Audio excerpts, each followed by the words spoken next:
Generoso en la copa, ruin en todo, ronca la voz, inyecta la mirada.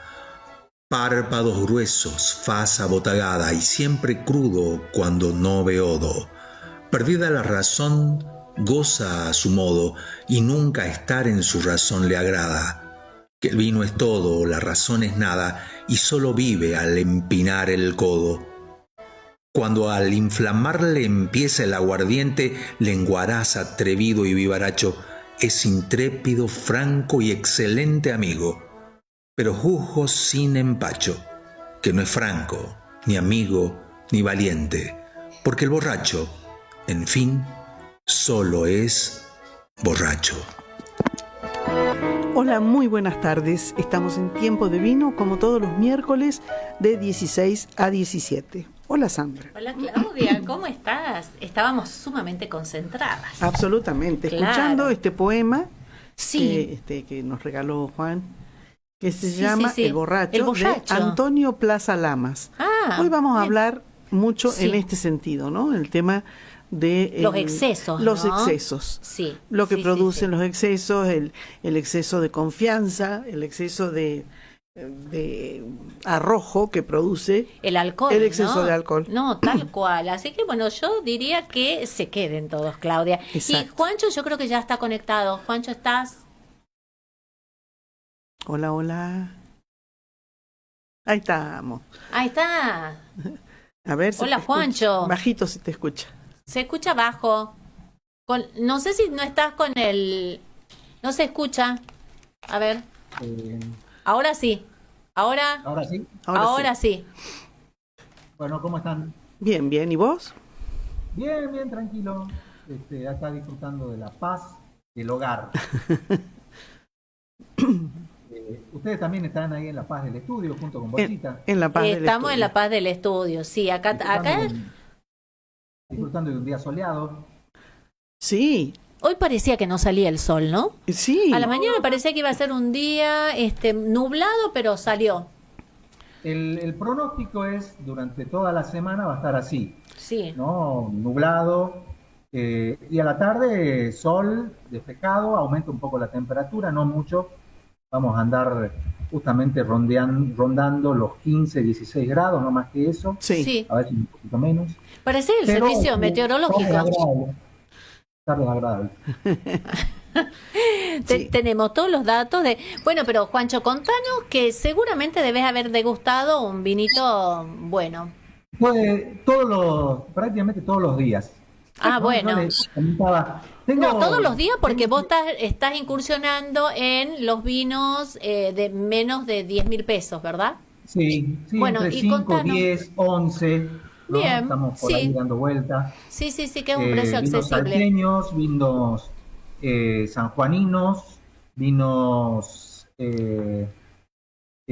incluso acá terminando el Valle del Lerma, ¿no? Que es el que charlábamos el otro día, que es un vino realmente muy, muy interesante como para degustar. Así que hay mucho, ¿no? En esa gama entre 5 y 10 y 11 y 12, pongámosle como máximo. Hay muchas etiquetas y algunos con una relación calidad-precio muy, pero muy buena. Claro. Más de 15 hacemos vaquita. Sí, incluso me atrevería a decir que hay vinos de 15.000 pesos que tienen una mala relación entre la calidad y el precio. Mira vos. Vino que están en la gama de los 6, 7. Ya voy a hacer un listado, y ahí sí me comprometo para la próxima. Esperamos ese listado para darle a todos nuestros oyentes que por ahí nos preguntan, ¿no? ¿Qué podemos tomar? Bueno, hoy hablábamos con Claudia antes que comience el programa, que bueno, va a ser un día como que vamos a hablar un poquito de estas borracheras, de estos excesos del alcohol y los excesos del vino, que bueno, que a lo largo de la historia influyeron en muchas personalidades, y hoy, Juancho, nos dedicamos a un prestigioso de la música, ¿no? Sí. Vos nos vas a contar Paganini, un poquito. Sí, Paganini tuvo también su historia traumática, ¿no? Con no solamente con el alcohol, con los excesos, se podría decir. Claro, ¿no? Claro. Sí. era un hombre que conocía bastante de excesos en todo, ¿no? Sí, pero eso, y de el eso alcohol apodo, era parte, ¿no? Era parte. Claro. Pero bueno, cuentan los historiadores que analizaron la vida de Paganini que bueno, se volcaba mucho justamente a los excesos, a los vicios, ¿no? Era un jugador empedernido, ganaba y perdía plata. Digamos que era bueno en todo, o sea, si era, claro, si era vicioso, bien vicioso. No, totalmente. Claro. Así como fue buen músico. Muchos dicen que tenía algunos problemas genéticos, eso se veía en sus dedos, ¿no? Los dedos se los miraba, eran exageradamente largos. Bueno, así están, digamos, sus pinturas, ¿no? O sea, quienes lo pintaron, porque en esa época estábamos hablando, no había fotografía, obviamente, pero sí se lo veía como muy largo, como tipo caricaturesco. No, era así nomás, ¿no? Era así. No era caricatura. Era así. Así que... Pero realmente fue una personalidad, ¿no? Extraordinaria. Es un músico extraordinario. Uno escucha la obra de Paganini y dice, wow, qué dedos hay que tener para interpretarlo, ¿no? No, claro, porque sí, yo creo que no daría la velocidad, ¿no? Para un violinista. Sí, bueno, ahora hay excelentes violinistas también que lo han interpretado muy bien a Paganini y sus obras, sí, ¿no? Así que afortunadamente hoy podemos deleitarnos de alguna manera con muchos músicos que hacen sus obras, ¿no? Sí, sí. Y los caprichos de Paganini son realmente como para sentarse tranquilo al sol con una copita. Exacto. A esta hora yo me inclinaría por un Jerez, ¿no? Una manzanilla, por ejemplo, también, ¿por qué no? Sí, ¿por qué no? No es de manzanilla, ¿no? Una manzanilla. Una manzanilla, claro, que son esos vinos españoles con denominación de origen, sí, de Sanlúcar de Barrameda, ¿no? Claro, no es un té de manzanilla, claro, lo estás diciendo. Claro, es un vinito. No. Todavía no, el té es a las 5. Bueno, Juancho, quédate entonces, nos vamos a quedar escuchándote esa historia de Paganini, porque ya nos quedamos interesados en la vida de este prestigioso y bueno, y en su relación que tuvo también con el alcohol. Sí. Así que, Juancho, bueno, vos quédate y obviamente nos debes ese listado a nosotras y a todos nuestros oyentes, ¿no? Que siempre nos viven preguntando. Hoy sin falta me pongo a hacer ese listado. Hoy. Dale. Bueno, Juancho, quédate ahí todo el programa porque no tiene desperdicio el programa de hoy. Todo lo que vamos a contar. Todo lo que vamos a contar. No, yo me siento, ustedes no pueden ahí por las restricciones que hay dentro. Con café estamos, cafecito. Pero yo estoy liberado, así que ahora me sirvo un vinito tranquilo, un coñac, ¿por qué no? ¿Por qué no? Estos elixires que se han producido justamente a partir del mosto de la uva, ¿no? Claro. Así bueno, acá tenemos permitido también mandarina al sol, ¿no? Comer una mandarina al sol que están en buen precio ahora, así que vamos a hacer eso.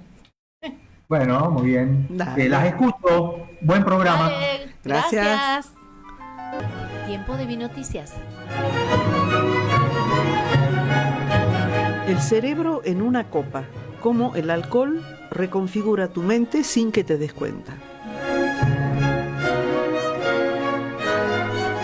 Bueno, siempre hemos hablado de los efectos benéficos, ¿no es cierto? Sí, que tiene muchísimos, ¿no? Que tiene muchísimos, de una copa de vino diaria o una copa de vino con cada comida, es decir, siempre con una cuestión moderada. Hoy empezamos con un poema hablando del borracho, del exceso. El borracho, sí. Bueno, el exceso de alcohol produce grandes transformaciones en el cerebro. Ajá. Y vamos viendo cuáles y por qué. ¿Y por qué? A ver. El primer impacto es cómo el alcohol secuestra tu sistema de recompensa. Desde el primer sorbo, el alcohol actúa sobre el cerebro. Una de las áreas más afectadas es el sistema de recompensa cerebral, compuesta por estructuras como el núcleo accumbens. Uh-huh. Este sistema está diseñado para reforzar conductas placenteras y necesarias para la supervivencia, como comer o socializar. Ah, bien. El alcohol lo hackea, lo dicho así entre comillas, ¿no? Provocando una liberación de dopamina mucho más intensa que la normal. Ah, es como un shock. Como un shock, como si de repente fuera es un shock de bienestar, digamos. Exacto. Ajá. Esa hiperactivación crea un refuerzo muy potente. Tu cerebro aprende que el alcohol es una fuente rápida y fácil de placer. Ah, mira. Con el tiempo, los circuitos se reconfiguran. La persona empieza a buscar compulsivamente esa sensación. Claro, incluso, que le fue muy agradable. Claro, sí. Pero en una primera fase y en una primera cantidad. Claro. Cuando incluso el alcohol ya no proporciona la misma euforia, uno busca esa sensación.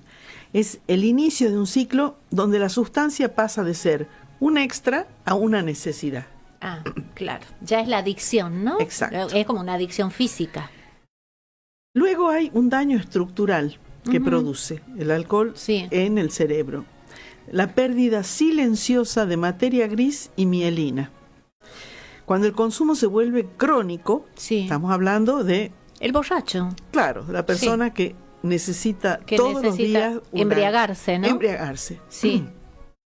Los efectos van más allá de lo funcional y se convierten en daños estructurales, a veces irreversibles. Bien. Uno de los más preocupantes es la pérdida de materia gris, especialmente en regiones claves como el lóbulo frontal, asociado con la toma de decisiones, el juicio y el autocontrol. Ah, mira vos, qué interesante, ¿no? O sea, esto hay una respuesta en el cerebro, ¿no? En el cerebro. Por eso es que las personas ebrias actúan de esa manera también, ¿no? Y las personas que, digamos, que han consumido durante muchos años mucho alcohol diariamente, ya prácticamente no necesitan del alcohol para manifestar estos efectos. No, ya es como decías, hay un daño estructural. Hay un daño estructural. Claro. Esa persona que ves en el bar con el rostro endurecido, cerrado en sí mismo, ese perfil no aparece de la nada. Es el producto de un proceso de años de un cerebro que está siendo afectado por dentro. Claro. Este deterioro cognitivo no es una abstracción. Se manifiesta en una forma de pensar más rígida, en la incapacidad para adaptarse a nuevas situaciones y en una tendencia a culpar a los demás de los propios problemas. Ah, mira. El alcoholismo se considera una enfermedad psiquiátrica precisamente por eso, porque transforma la forma de pensar y el carácter. Sí, claro. Además, otro efecto devastador es la reducción de la mielina, que es la capa protectora de las fibras nerviosas. La mielina es crucial para que las señales cerebrales viajen a gran velocidad. Su deterioro ralentiza las funciones cognitivas, la capacidad de reacción y el procesamiento de la información. Ah, mira vos. O sea, te altera o sea, daños estructurales, como decir. Muy serios. Y muy serios, ¿no? Esta pérdida del razonamiento también. Ajá. Y esto que hablaba del lóbulo frontal es, además, el tema donde se toman decisiones. Claro, que es importantísimo, ¿no? Para el ser humano. Quizás el efecto más peligroso del alcohol es la falsa sensación de control y superioridad que genera. Al afectar las áreas del cerebro responsables de la autocrítica y la reflexión, la persona se convence de que tiene razón, de que sabe cómo vivir y de que los problemas son siempre culpa de los demás. De los otros. Bueno, esto la que pareja, decías vos, ¿no? Esta los cuestión empleados, el mundo. Sí, y aparte esto de que se envalentonan también, ¿no? Claro. Es esa falsa, como dice esa falsa ahí, ¿no? seguridad. Una falsa seguridad. seguridad. Estoy bárbaro, yo puedo manejar. Claro. Yo manejo. Sí. Y es letal. Y es letal, claro. Sí, tal cual. Para él y para los demás. Y para los demás, por supuesto.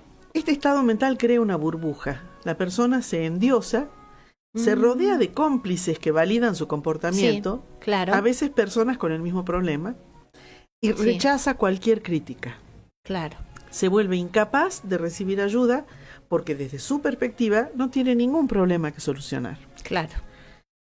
El impacto invisible, esto estamos hablando de lo visible en la persona. En la persona. Pero sí. El impacto invisible que afecta a la familia, al trabajo y a la salud mental. Claro, pierden, en ese orden pierden todo, ¿no? Porque el daño no se limita a quien consume, se expande como una onda expansiva. Sí.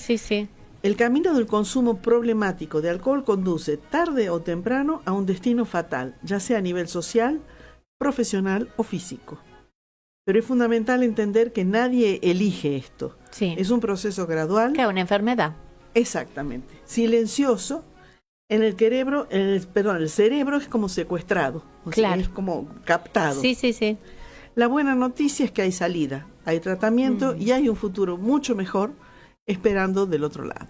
Bueno, eso es muy bueno. Bueno, mientras vos hablabas, me acordaba de cuando nos visitó nuestro amigo Pablo Retamoso, que él estaba trabajando en el hospital de Hannover en Alemania. Sí. Y en una de las visitas contaba que digamos que en su trabajo lo habían pasado del pabellón de los psiquiátricos al de las personas con problemas de alcoholismo. Mira. Y él estaba sumamente contento porque empezó a hacer todo un plan de sanación, como vos decías ahí, ¿no? Tiene cura. Y lo que le llamó la atención es que cuando llega, dice, finalmente, en vez de ser un enfermero muy profesional, con muchas maestrías, nuestro amigo, sí. Se había transformado en un barman. Porque en realidad ellos tienen permitido tomar. O sea, en realidad se internan o el hospital los saca de esta situación de alcoholismo y de la calle para llevarlos ahí para que mueran, ¿no? Es como que consideran que ellos decidieron morir, entonces los sacan de los núcleos, los sacan de la sociedad, ¿no? Y ellos tienen como unas tarjetas que los habilitan a tomar.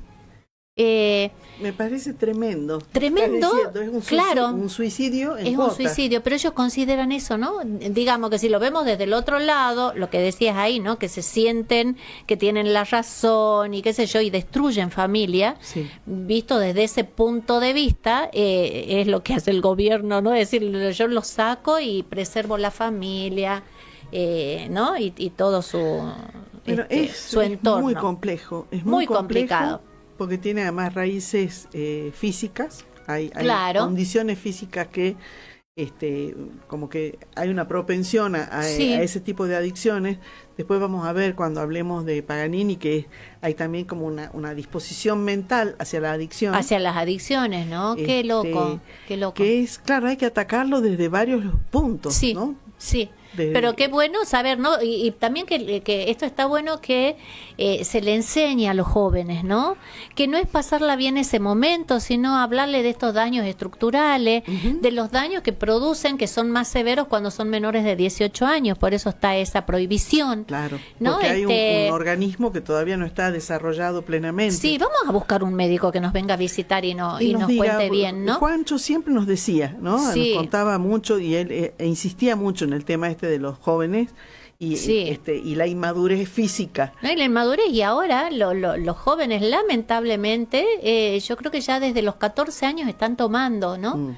Y hacen las previas porque ya van, bueno, a los bailes que son que está bueno que vayan y socialicen, pero el tema es después el entorno, ¿no? Esto es decir, bueno, necesito tener ese estímulo y lo encuentran en el alcohol. Entonces, vamos a buscar a alguien que nos explique, pero muy bueno este documento, ¿no? Sí. De que habla de ese daño estructural, ¿no? Los daños, ¿qué ocurre en tu cerebro sí. con la ingesta permanente de alcohol?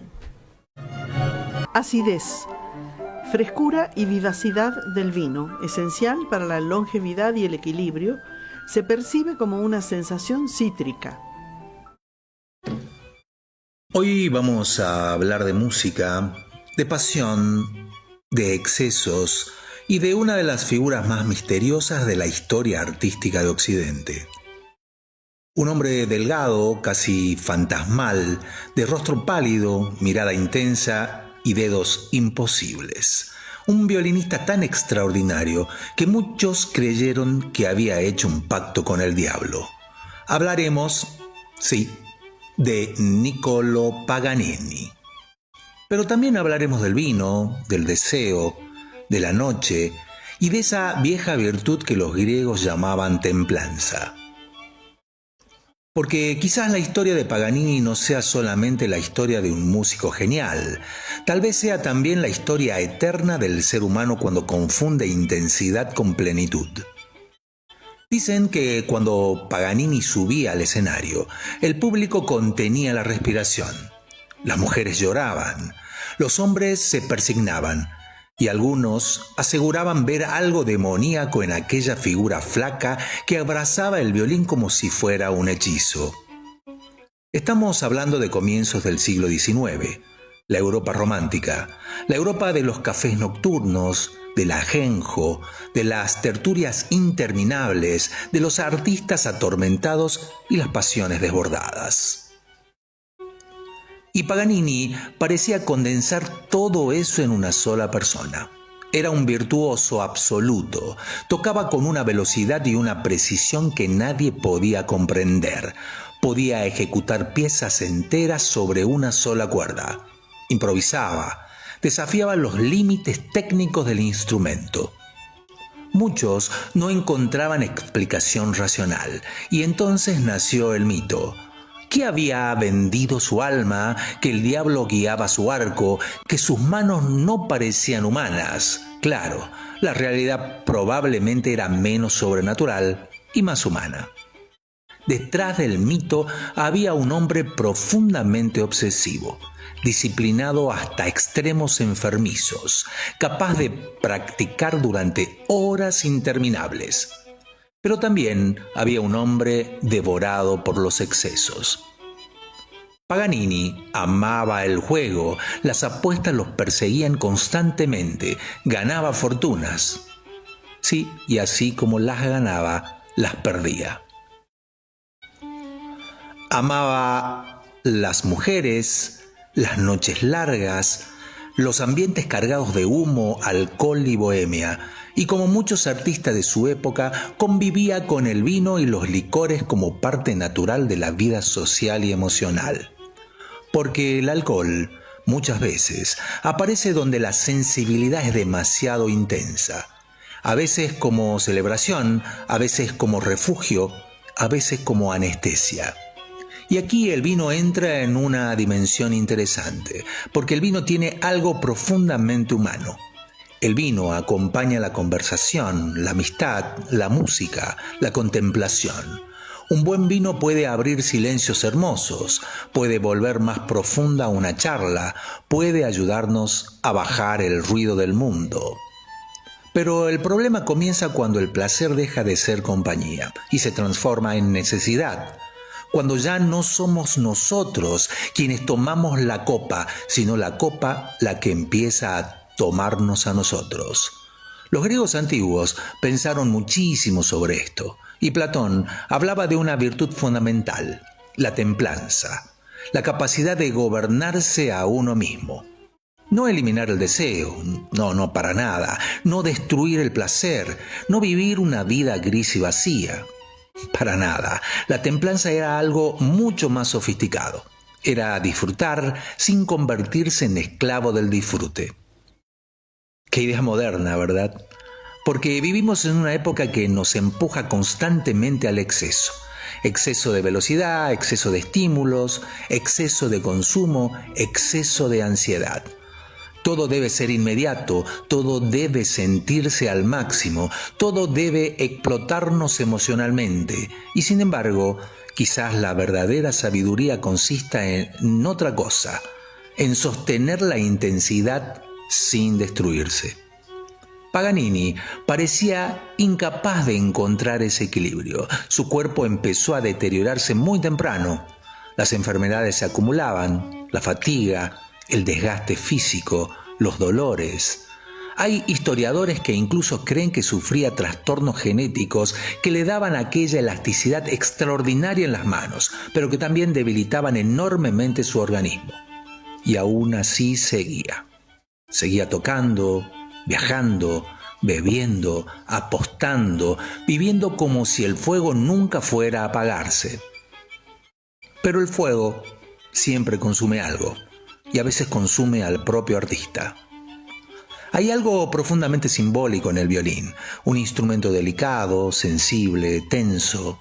Las cuerdas deben tener la tensión justa. Si están flojas no hay música, pero si tensan demasiado, se rompen.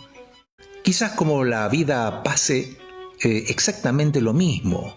Necesitamos pasión, necesitamos entusiasmo, amor, arte, celebración.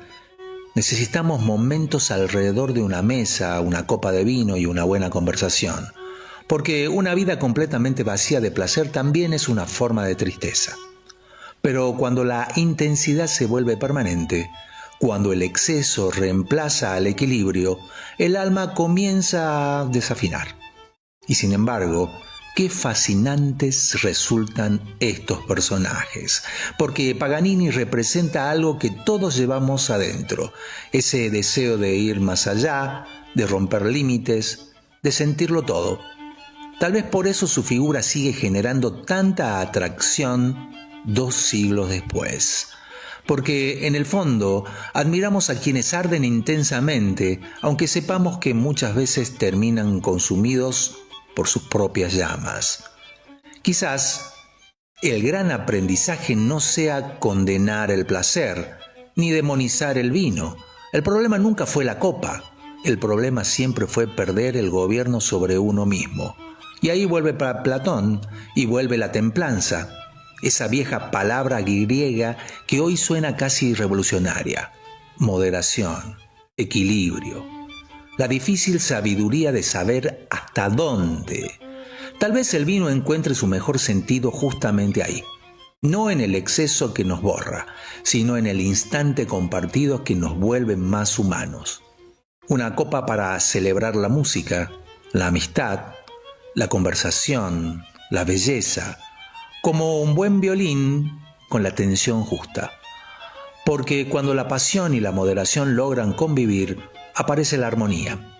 Y quizás esa sea la música más difícil de interpretar.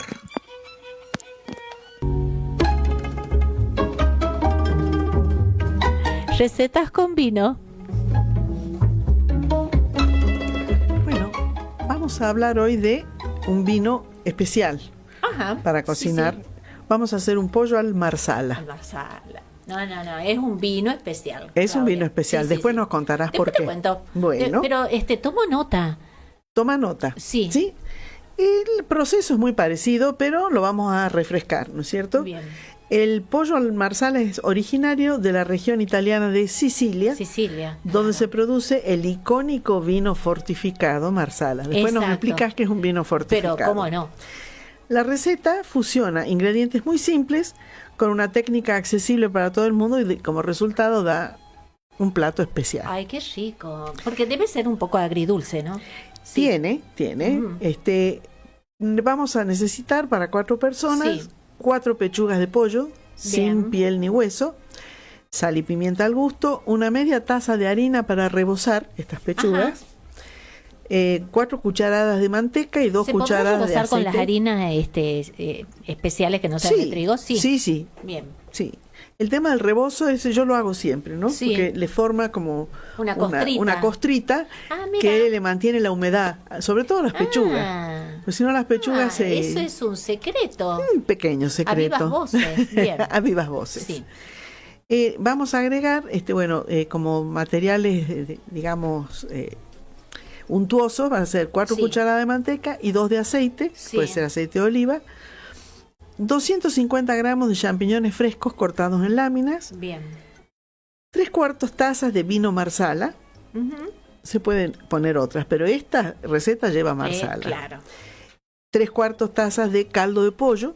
Bien. Y perejil fresco picado, opcional para decorar al final. Sí.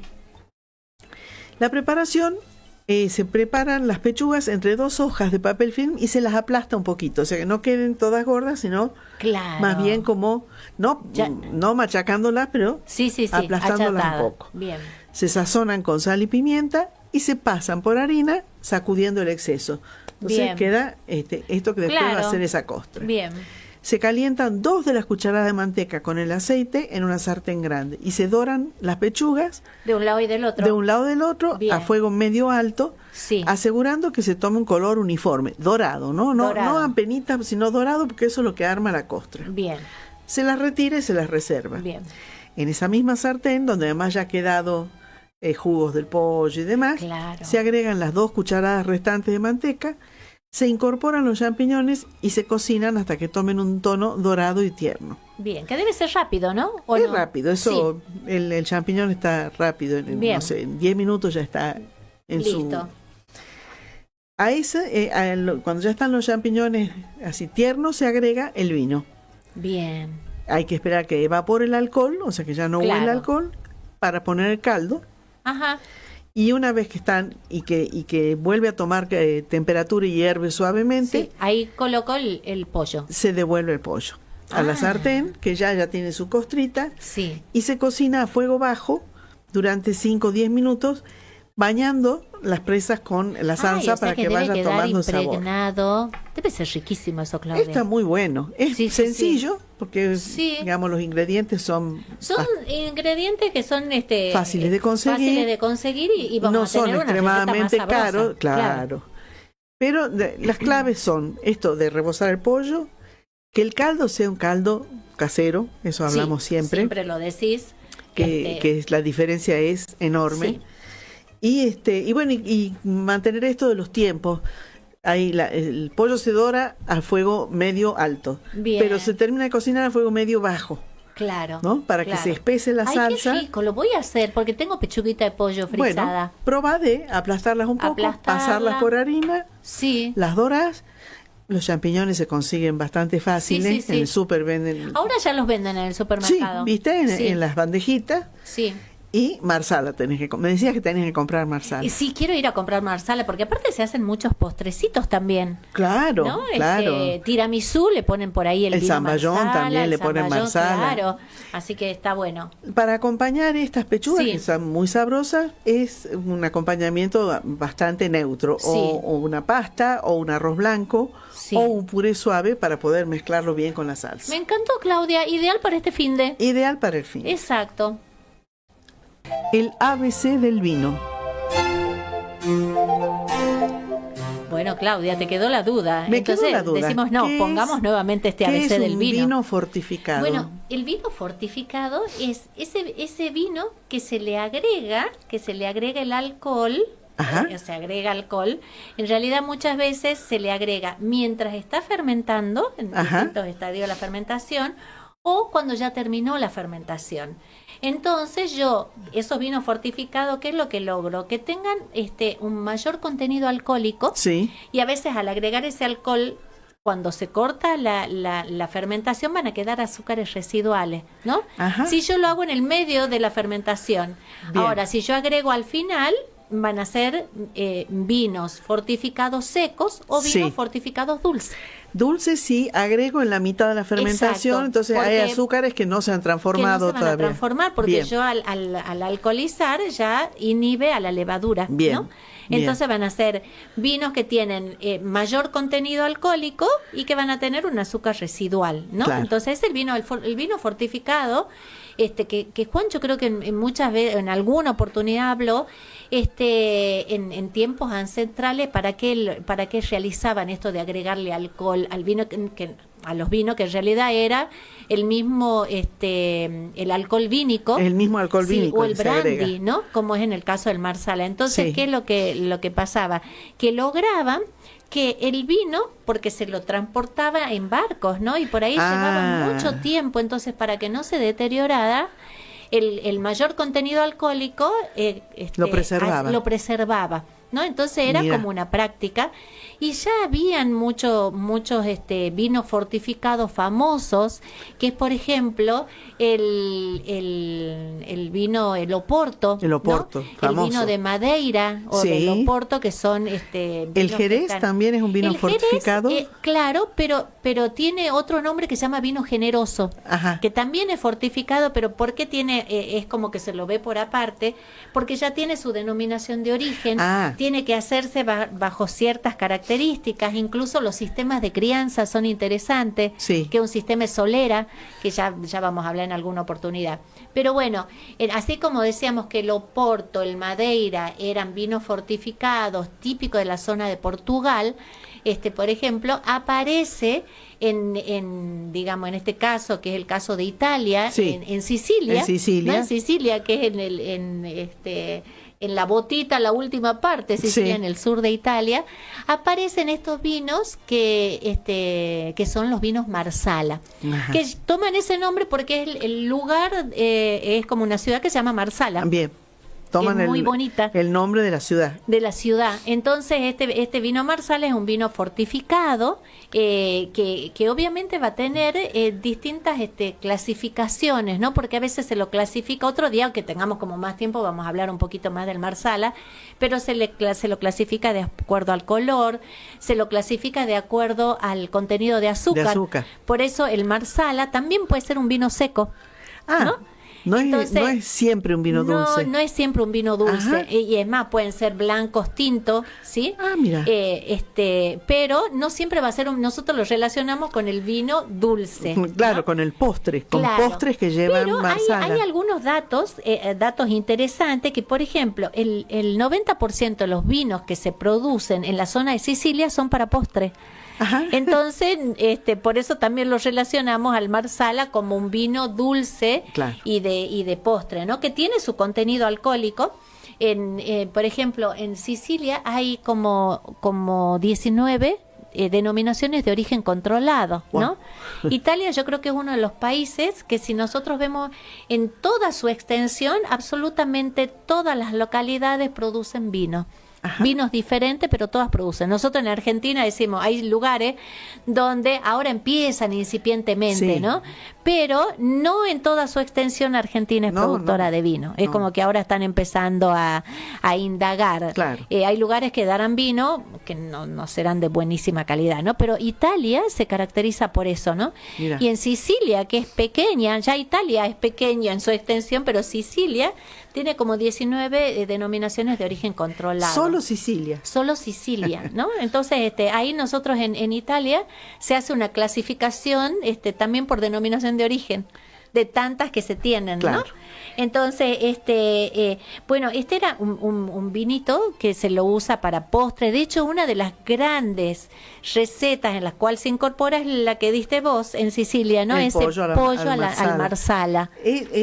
Digamos, si vos lo tomás solo al vino, es un contenido de alcohol mayor. Sí, es mayor, porque el vino fortificado siempre tiene mayor contenido de alcohol. Bien. Porque acordate que yo estoy, en este caso que van a tener un residual de azúcar, sí, yo incorporé alcohol, claro, ¿no? Entonces, digamos que yo ya aumento un poco el nivel de alcohol. A veces supera los 20 grados, ¿no? Importante. Entonces, son vinitos que de última también se los pueden tomar solos, sí, ¿no?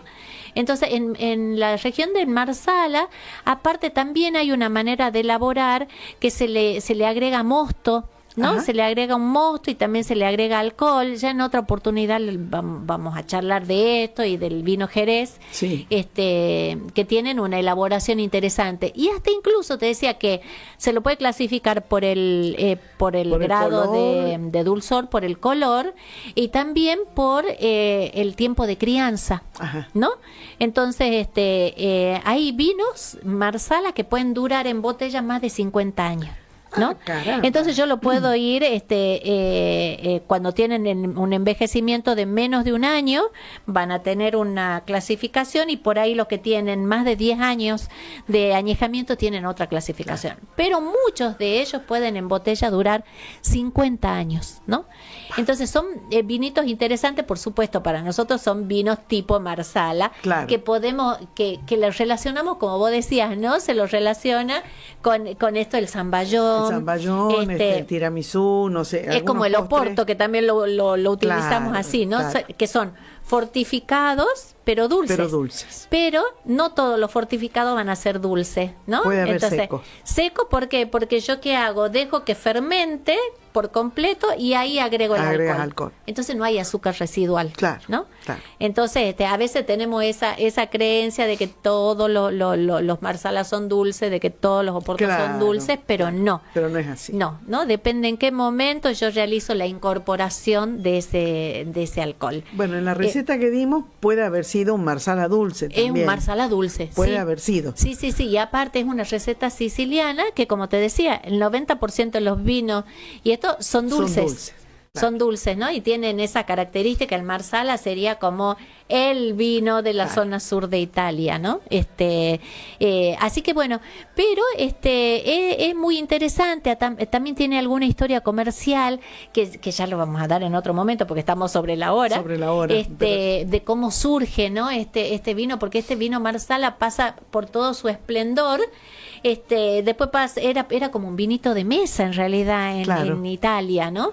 Y después pasa por alguien que comercializa y lo lleva a Inglaterra, es como que resurge, después baja y ahora vuelve a surgir. Yo ¿no? Es recuerdo como de chica, en mi casa siempre había una botella de Oporto.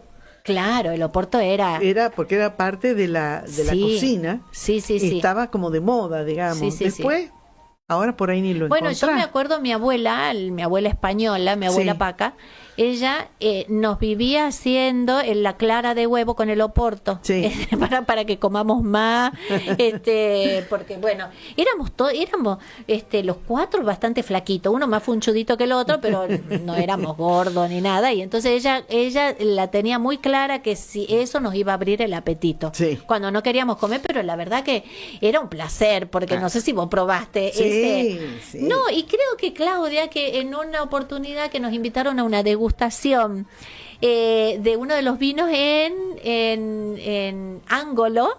En Ángolo.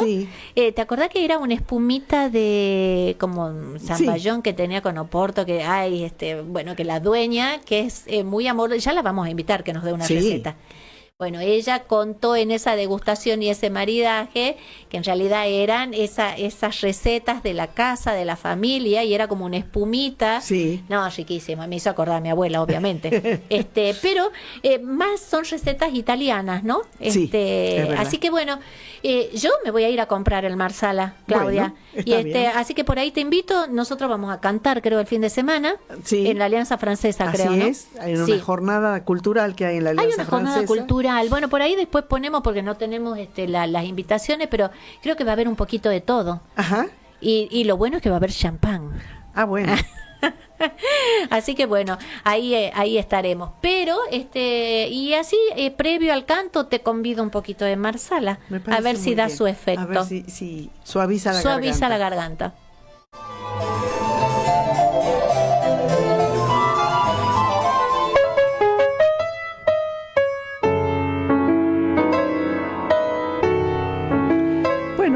Hemos tenido un programa muy entretenido hoy. Muy entretenido. Lo que faltaba decir que hablábamos de Paganini porque murió un 27 de mayo. Sí, exactamente. Así que como efeméride. Y estábamos hablando también de su enfermedad, de su talento y de su enfermedad. Y de sus excesos y demás. De sus excesos y todo. Así que súper interesante. Y esta receta me encantó, Claudia. Te gustó, ¿no? Es sencilla y podés quedar 10 puntos.